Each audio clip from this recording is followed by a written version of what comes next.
തളിപ്പറമ്പിലെ UDF സ്വതന്ത്ര സ്ഥാനാർത്ഥിയായ TK Govindan K സുധാകരനുമായി കൂടിക്കാഴ്ച നടത്തി. തളിപ്പറമ്പിൽ TK ഗോവിന്ദന് വേണ്ടി കെ സുധാകരൻ പ്രചാരണത്തിന് ഇറങ്ങും. ഉറപ്പാണ് അദ്ദേഹത്തിന് ലഭിച്ചിരിക്കുന്നത്.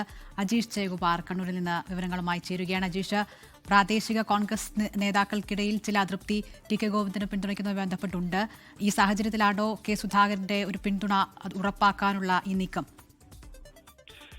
അങ്ങനെ വേണം ഈ കൂടിക്കാഴ്ചയെ വിലയിരുത്താൻ. കാരണം UDF TK ഗോവിന്ദന് പിന്തുണ വാഗ്ദാനം ചെയ്തിരുന്നു. അദ്ദേഹം പാർട്ടി വിട്ട് പുറത്ത് വന്ന് സ്വതന്ത്ര സ്ഥാനാർത്ഥിയായി മത്സരിക്കുമെന്ന് പ്രഖ്യാപിച്ചതിന് പിന്നാലെ തന്നെ KPCC പ്രസിഡന്റ് അദ്ദേഹത്തിന് പിന്തുണ വാഗ്ദാനം ചെയ്തിരുന്നു. സംസ്ഥാന നേതൃത്വമാണ് അദ്ദേഹത്തെ പിന്തുണയ്ക്കണമെന്ന് തീരുമാനിച്ചത്. അതിനെ തുടർന്നാണ് കോൺഗ്രസ് അവിടെ സ്ഥാനാർത്ഥിയെ നിർത്താത്തത്. അതിനുശേഷമാണ് ഇപ്പോൾ ഇന്ന് ഉച്ചയ്ക്കാണ് കെ സുധാകരനെ അദ്ദേഹത്തിന്റെ നടാലിലെ വീട്ടിലെത്തി TK ഗോവിന്ദൻ കണ്ടത്. അദ്ദേഹത്തിന് പിന്തുണ വാഗ്ദാനം ചെയ്യുകയും ചെയ്തു. കൂടാതെ തളിപ്പറമ്പിൽ വിജയിക്കാനായി എന്ത് വേണമെങ്കിലും ചെയ്യാമെന്ന് കെ സുധാകരൻ അദ്ദേഹത്തോട് ഉറപ്പ് നൽകുകയും ചെയ്തു. പ്രചാരണത്തിന് എത്താമെന്നും അദ്ദേഹം അറിയിച്ചിട്ടുണ്ട്.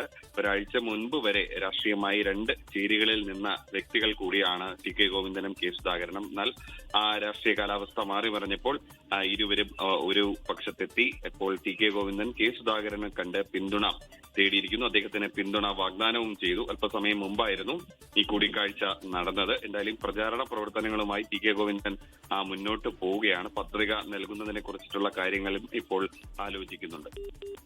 ലോകത്തെവിടെയായാലും ഏത് സമയത്തും 24 വാർത്തകളും ഓഗ്മെന്റഡ് റിയാലിറ്റി പാക്കേജുകളും എക്സ്പ്ലെയിനറുകളും വിശദമായി കാണാൻ ഞങ്ങളുടെ YouTube ചാനൽ നിങ്ങൾക്ക് സബ്സ്ക്രൈബ് ചെയ്യാം.